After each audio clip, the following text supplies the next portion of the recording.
Selamat jumpa.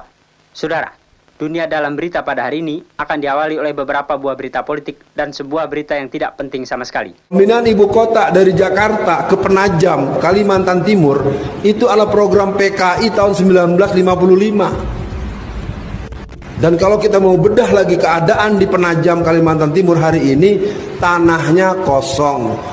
Sementara Istana Negara, sementara Monas, sementara gedung RRI, gedung TVRI, sadonya ada di Jakarta. Pusat-pusat pemberitaan, pusat-pusat pers, pusat-pusat polisi, pusat-pusat tentara, pusat-pusat pendidikan, universitas, berbagai pusat-pusat kegiatan perkantoran, itu semua nanti akan dijual kepada Cino. Dan kalau ada masyarakat yang tidak setuju, nanti akan ditangkap oleh polisi. Seluruh sistem kerja polisi akan menangkap siapa yang menolak pemindahan ibu kota. Jadi komunisme ini sekarang sudah berjalan secara deril. Kalau jamaah mau memahami, hari ini sebetulnya kita berbincang tentang menunggu saatnya bahwa kita akan melihat kembali berkibar bendera Palu Arit di mana-mana tempat. Karena anggota dan simpatisan, kader-kader dan titisan PKI sudah berjumlah 200 orang di DPR hari ini.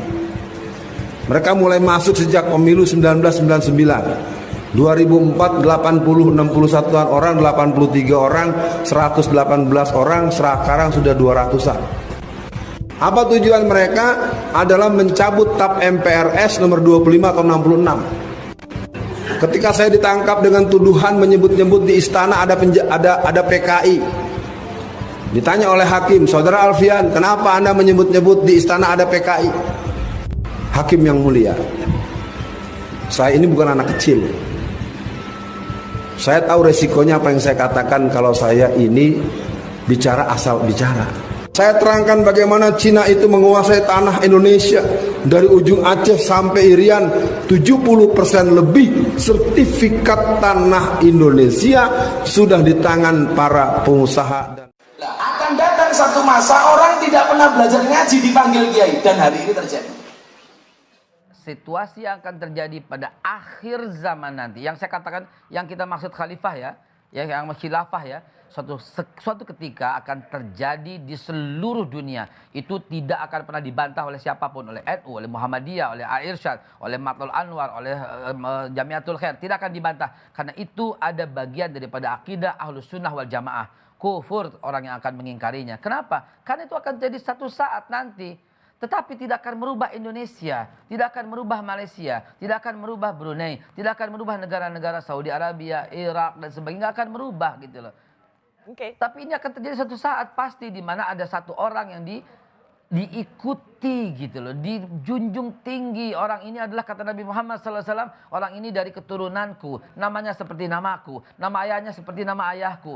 Nggak ada satupun organisasi yang saya sebutkan tadi menentang hal itu. Silahkan dudukin semuanya. Saya pun sekarang menantang, silahkan dudukin semuanya. Pasti semuanya akan sepakat itu bagian daripada akidah Ahlus Sunnah wal Jamaah. Tapi dalam hidup bernegara, kita udah sepakat tidak ada saat ini yang lebih baik dari Pancasila. Tidak ada yang lebih baik daripada Undang-Undang Dasar 45 dalam mempersatukan negara. Tidak ada yang lebih baik dari pembukaan UUD 45 yang kita bilang sekarang ini. Tapi lihat respon netizen. Mbak Rosi, kalau saya ngomong begini, lihat di Twitter, Allah itu bohong, itu pengkhianat, itu pengkhianat. Yang ngomong itu orang-orang terpelajar juga. Orang-orang yang senantiasa tampil di TV juga. Lalu saya mesti ngomong apa? Mesti ngomong apa lagi gitu loh. Mau ditaruhkan apa? Mau dibelah dada ini? Demi Allah isinya itu merah putih isinya begitu loh. Pak Haikal Hasan, saya ke tamu yang ada di studio dulu ya.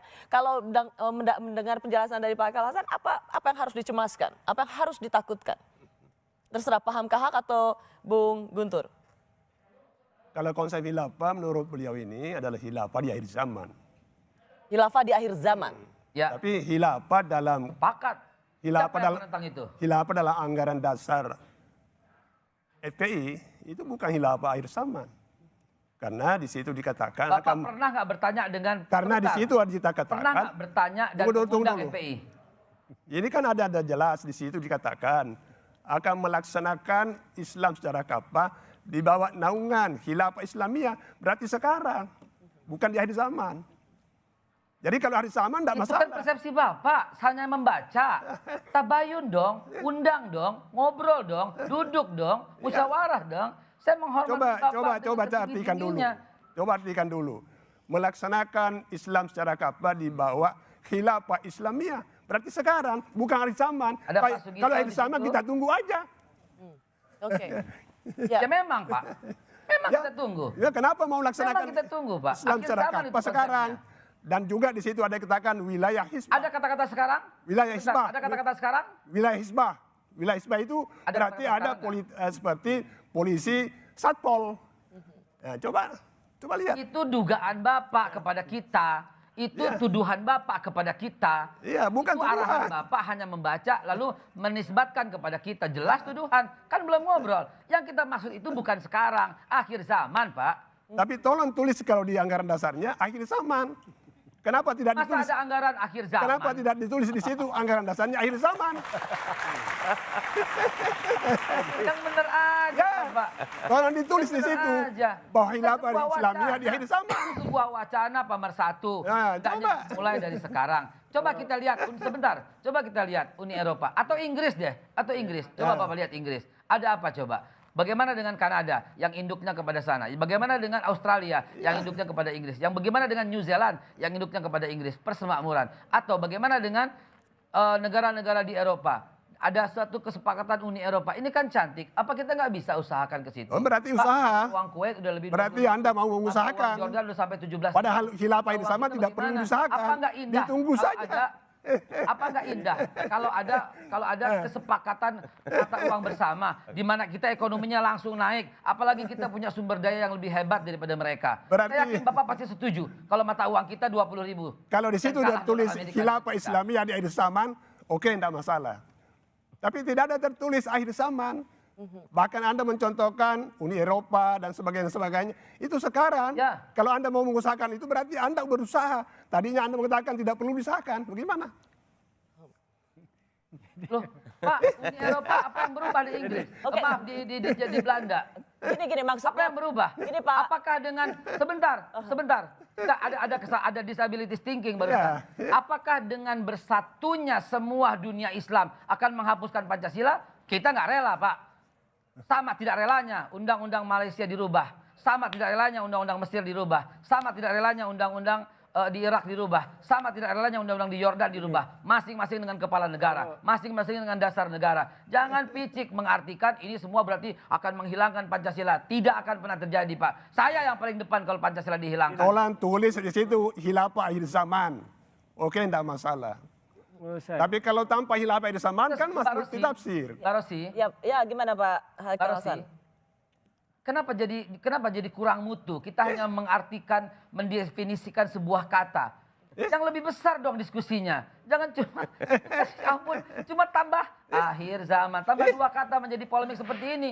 Lebih baik nanti diskusinya. Karena depan di Ibu situ, Megawati, karena di situ di depan Pak kuncinya Mahfud Anda MD, bertahan gitu loh. soal khilafah. Kuncinya Anda bertahan soal khilafah ialah akhir zaman. Karena itu perlu di situ ditulis di Iya. anggaran dasar. Gini, Itu kata sebentar, kunci. sebentar, Ya. paham Kahak. Di mana Dugaan, kecurigaan, ya, dugaan, kecurigaan, tuduhan sudah mulai terjadi. Janganlah begitu, Pak. Boleh sebentar ya, saya ingin Kita sama-sama mengklirkan pertanyaan dulu. mempertahankan. Kita Gini. sama-sama mempertahankan Pancasila. Pak Sama-sama Haikal mempertahankan Hasan. NKRI. Betul. Kita sudah dapat, saya percaya dan dapat poinnya bahwa Pancasila, NKRI sama, bahwa itu adalah harga yang kita semua berkomitmen Harga mati. dengan itu, harga mati. Tapi yang menjadi pertanyaan adalah tadi ingin menyamakan dengan Uni Eropa misalnya, mata uang begitu. Berarti apakah itu ada upaya ke sana? Untuk yang jadi pertanyaan Pak Hamkahak adalah ada upaya untuk mengupayakan kekhilafahan itu, kekhilafahan itu. Saya tanya dulu kepada Pak Hamzah. Saya tanya dulu. Hamkahak. Pak Hamzah mau nggak rupiahnya itu naik? Saya Tidak seperti mata uang seperti ini bukan sekarang. soal khilafah saya. Jawab saja dulu. Anda yang terangkan karena Nggak Anda ada punya urusan konsep. khilafah, Pak. Nggak usah ada khilafah. Tidak, kalau Bapak Islamophobia dengan khilafah, tidak perlu dengan kata khilafah. Kalau begitu saya juga ingin mempertanyakan Pak. Saya tidak fobia khilafah asal ada akhir zaman. Tolong tulis. Oke, enggak, sekarang nggak ada khilafah. Lupakan khilafah. Saya tanya, Pak, setuju nggak? Uni Islam, setuju nggak? Uni Islam itu tidak disebut dengan khilafah. Jadi ini soal idiom, Ustaz Haikal. Nggak, Kalau maksudnya Bapak jangan ulang-ulang lagi khilafahnya. Lupakan khilafah, lupakan khalifah. Saya bilang sama Bapak, ada penyatuan dunia Islam, setuju tidak? Ya setuju. Saya guntur, Ustaz Haikal. Selesai Rosi, dia setuju juga ternyata. Khilafah, enggak, dan itu tidak menggunakan kata khilafah. Lupakan khilafah. Kalau Bapak kita jangan sebut mau lagi khilafah. pakai istilah bahasa Arab, ada istilah Bapak jangan sebut lagi ta'awun. khilafah. Itu ada istilah ta'awun, itu namanya Bapak jangan sebut lagi khilafah. kerjasama. Cukup. Kemudian ittihad, persatuan. Jangan sebut lagi khilafah. Nggak perlu pakai Kalau khilafah. itu menjadi fobia buat Bapak, jangan sebut lagi. Mungkin Bapak takut, kenapa? Karena selama ini yang jelaskan khilafah, orang-orang yang kurang paham terhadap khilafah. Cukup, jangan sebut khilafah. Kita sebut Uni Islam.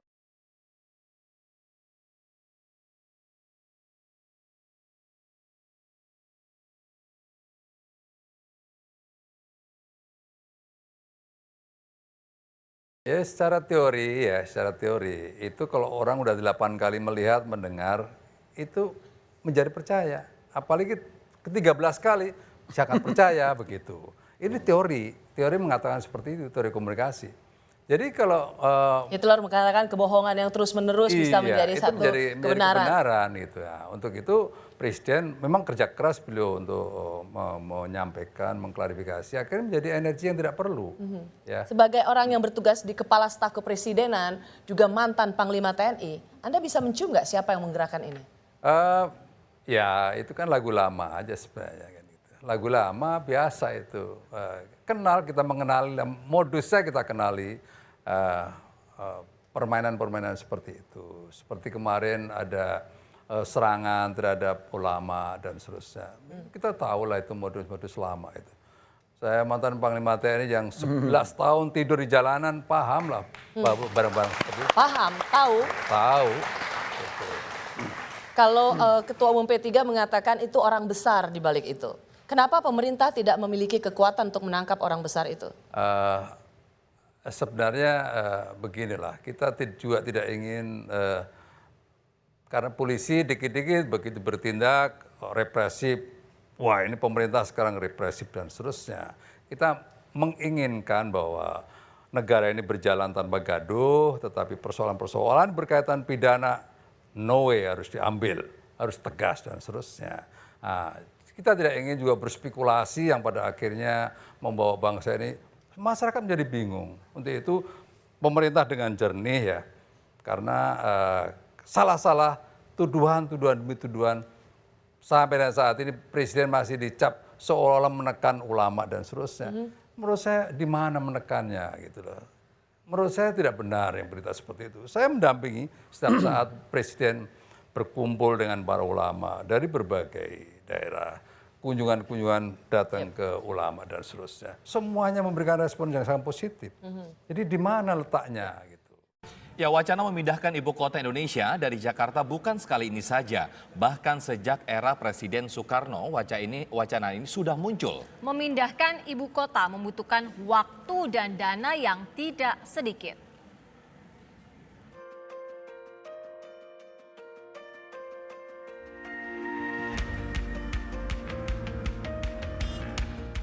Jakarta sebagai ibu kota negara dinilai sudah terlalu padat. Kemacetan yang menjadi pemandangan setiap hari membuat mobilitas masyarakat tak lagi efisien. Jakarta tak cuma menjadi pusat pemerintahan, namun juga barometer perekonomian yang selalu menarik minat orang untuk mengadu nasib ke ibu kota. Oleh sebab itu, tak salah jika muncul wacana untuk memindahkan ibu kota negara.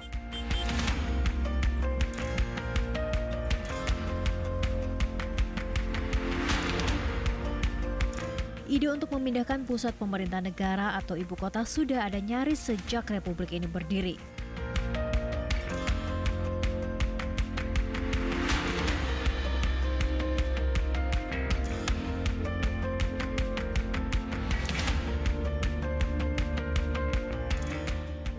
Adalah pendiri bangsa sekaligus presiden pertama, Soekarno, yang mencetuskan wacana pemindahan ibu kota ke Kalimantan.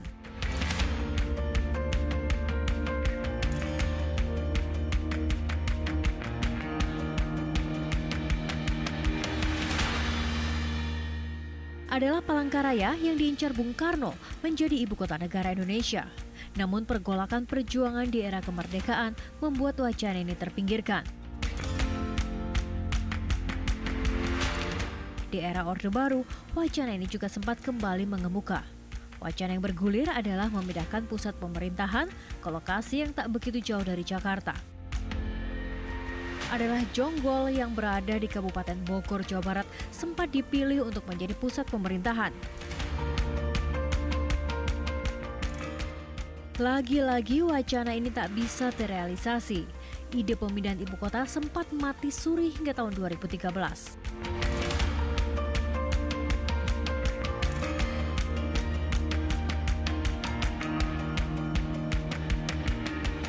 Wacana ini kembali mencuat ke permukaan. Presiden ke-6 Susilo Bambang Yudhoyono mewacanakan pemindahan ibu kota ke Palangkaraya.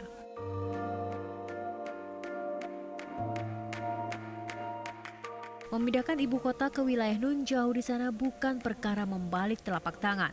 Ada sejumlah tahapan yang harus dilalui dengan biaya yang tidak murah. Kajian itu bertingkat-tingkat.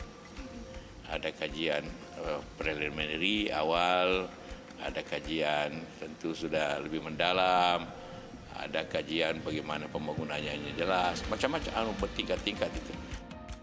Proyek pemindahan ibu kota ini juga bukan sebatas kepentingan sesaat. Mantan Kepala Bappenas Adrinov Caniago menilai pemindahan ibu kota adalah proyek jangka panjang demi kepentingan masyarakat serta menjadi bagian besar dari proyek menata Indonesia menjadi lebih baik. Ini harus menjadi agenda besar dan tingkat tinggi bagi negara. Artinya apa? Negara harus menjadikannya sebagai karya besar untuk kepentingan sebesar-besarnya masyarakat Indonesia. Bukan untuk kepentingan sempit, bukan untuk kepentingan daerah tertentu, kota tertentu, kelompok tertentu, atau mungkin sektor tertentu, bukan. Kita harus menjadikan momentum untuk membangun kota baru pemerintahan ini sebagai bagian penting dari menata Indonesia.